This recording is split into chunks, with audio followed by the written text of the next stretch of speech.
Video देखने वालों को नमस्कार। आज हम बात करेंगे चाइना की जो बैकडोर एंट्री इंडियन ओशन में हो रही है उसके बारे में। तो म्यांमार के रास्ते जो है चाइना इंडियन ओशन में एंट्री लेने जा रहा है और ये भारत के लिए कितना चिंताजनक हो सकता है उसको समझने की कोशिश करते हैं। तो यहाँ पे क्या कर रहा है चाइना, एक पोर्ट बना रहा है, बड़ा सा पोर्ट बना रहा है म्यांमार में, नाम है क्याईप्यू। और ये जो पोर्ट है इस पोर्ट की डबल कनेक्टिविटी होगी। इसको जो है रेलवे लाइन के थ्रू जो है चाइना से सीधा कनेक्ट किया जाएगा और जो है इंडियन ओशन में जो इंपोर्ट एक्सपोर्ट होता है ऑयल का वो भी इसके थ्रू रूट करने की कोशिश की जाएगी। अब इसकी समस्या ये है, ये हमारे लिए चिंता की बात इसलिए है क्योंकि यहाँ से क्या हो रहा है कि एक सीधा एक्सेस जो है चाइना को मिल जाता है भारत के नियरेस्ट पोर्ट विशाखापट्टनम पे। तो काफ़ी शॉर्ट डिस्टेंस जो है यहाँ पे हो जाता है। और म्यांमार में क्योंकि अब कोई डेमोक्रेसी नहीं है, गवर्नमेंट जो है पूरी तरीके से चाइना के हिसाब से ही काम कर रही है, तो इसका मिलिट्री यूज़ भी हो सकता है। अभी तो कमर्शियल यूज़ की ही बात है लेकिन मिलिट्री यूज़ भी इन फ्यूचर हो सकता है।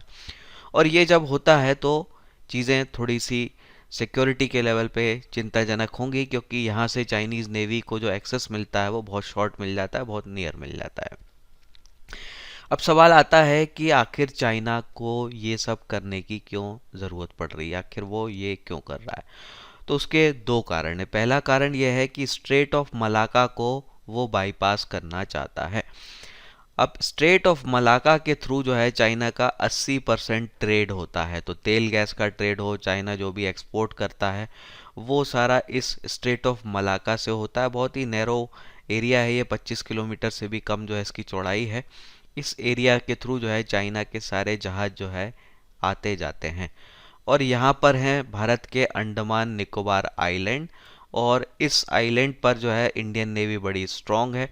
तो इंडियन नेवी चाहे तो जो है इस रास्ते को ब्लॉक कर सकती है आसानी से। तो ये रास्ते अगर ब्लॉक कर दिए जाते हैं फ्यूचर में तो क्या होगा, चाइना का बिजनेस जो है वो बहुत बिगड़ जाएगा क्योंकि 80% इम्पोर्ट एक्सपोर्ट यहाँ से हो रहा है। तो ये एक बहुत बड़ा सा रिस्क है चाइना के लिए और इस रिस्क को जो है वो काउंटर करना चाहते हैं यहाँ पर इन्वेस्टमेंट करना के। तो अभी जो तेल आता है चाइना के लिए वो इस रास्ते से जो है अरेबियन सी से होता हुआ, यहाँ से होता हुआ इस प्रकार से इधर जाता है। अब ये पोर्ट जहाँ पे अगर बन जाएगा जो कि ये बना रहा है तो क्या होगा, ये एक स्ट्रेट ऑफ मलाका बाईपास हो जाएगा और इस तरीके से यहाँ पर जाएगा। यहाँ से रेलवे लाइन बना रहा है चाइना और इधर से चाइना में बिजनेस होगा। तो ये देखिए क्या हो जाएगा, ये पोर्ट जो है चाइना को हेल्प करेगा कि स्ट्रेट ऑफ मलाका को वो बाईपास कर ले। और स्ट्रेट ऑफ मलाका बाईपास हो जाता है तो एक बहुत बड़ा जो है उसके लिए रिस्क जो है वो कम हो जाता है। साथ में भारत का जो एडवांटेज है वो एडवांटेज भी जो है ख़त्म हो सकता है या कम हो सकता है। तो इसलिए जो है चाइना यहाँ पे बड़ा इन्वेस्टमेंट कर रहा है। अब दूसरा कारण जो ये इन्वेस्टमेंट करने का है वो ये कि इसके थ्रू चाइना को दो महासागरों का सीधा एक्सेस मिलता है। तो पैसिफिक ओशन का तो उसको वैसे ही मिलता है क्योंकि उसकी बॉर्डर एरियाज में ही आता है। इंडियन ओशन का जो उसको नहीं मिलता है वो इसके थ्रू मिल जाएगा। तो यहाँ से रेलवे लाइन से जो है म्यांमार का वो पोर्ट और पोर्ट से जो है ये इंडियन ओशन में पहुँच जाते हैं। तो एक तरह से सीधा एक्सेस जो है इंडियन ओशन का यहाँ पे चाइना को मिल जाता है। तो इसके इकोनॉमिक बेनिफिट भी हैं, स्ट्रेटेजिक बेनिफिट भी हैं ये, तो इसलिए जो है ये इन्वेस्टमेंट किया जा रहा है। अब क्योंकि ये भारत के लिए सुरक्षा के लिए खतरा हो सकता है इसलिए कुछ हमको भी करने की ज़रूरत होती है। तो हम भी कुछ कर रहे हैं, हाथ पर हाथ रखे नहीं बैठे हैं।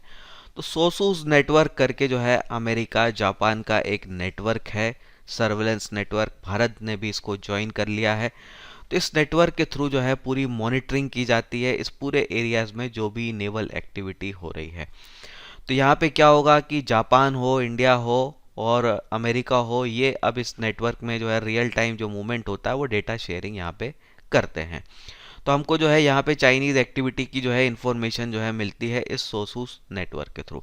तो एक काम तो जो है हमने ये किया है अपनी सुरक्षा को थोड़ा सा और बेहतर करने के लिए। दूसरा काम जो हम कर रहे हैं वो चला रहे हैं हम ऑपरेशन सागर। ऑपरेशन सागर जो है हमारा चल रहा है, सागर का फुल फॉर्म जो है वो ये है कि security and growth for all in the region. तो ये जो है इसका मतलब है। तो आप अगर हमारे विदेश मंत्री जयशंकर का ट्वीट देखेंगे तो इसमें वो चीज़ आपको इनडायरेक्टली देखने को मिल जाएगी।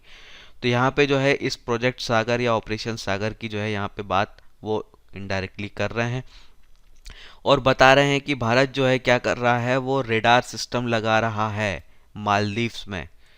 तो ये किस लिए लगा रहा है, ताकि हम उनकी एक्टिविटी को ट्रैक कर सके। तो ऐसा कुछ और देशों में भी जो है हम कर रहे हैं।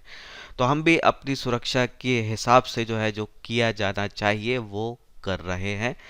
अब ये जो प्रोजेक्ट है वो 2030 तक कंप्लीट होगा। लेकिन एक और बात समझने की होती है कि आप जब किसी एक अनडेमोक्रेटिक स्टेट में कोई प्रोजेक्ट कर रहे होते हैं और इस तरह की जहाँ पर विरोध प्रदर्शन चल रहे हो, तो ये प्रोजेक्ट डिले हो जाते हैं, हो नहीं पाता। अब जैसे हम पाकिस्तान की ही बात कर ले, इतने सारे प्रोजेक्ट हैं, उसमें से अधिकतर जो है वो बहुत सालों साल जो है वो डिले हो चुके हैं। क्यों हो चुके हैं? कभी बलूच कुछ कर रहे हैं, कभी विद्रोह प्रदर्शन हो रहा है और इकोनॉमिक हालत ख़राब है। और वही चीज़ जो है म्यांमार के साथ भी है, उसके ऊपर कई सारे प्रतिबंध जो है, आर्थिक प्रतिबंध लगे हुए हैं, इकोनॉमिक कंडीशन वहाँ भी ठीक नहीं है, ज़बरदस्ती जो है मिलिट्री रूल चल रहा है। तो चीज़ें जैसी प्लान की जा रही हैं वैसी होती नहीं है। खैर जो भी है, हमें जो करना चाहिए वो हम कर रहे हैं। इस पर आप अपनी कमेंट्स रखिए। फिर मिलेंगे। जय हिंद।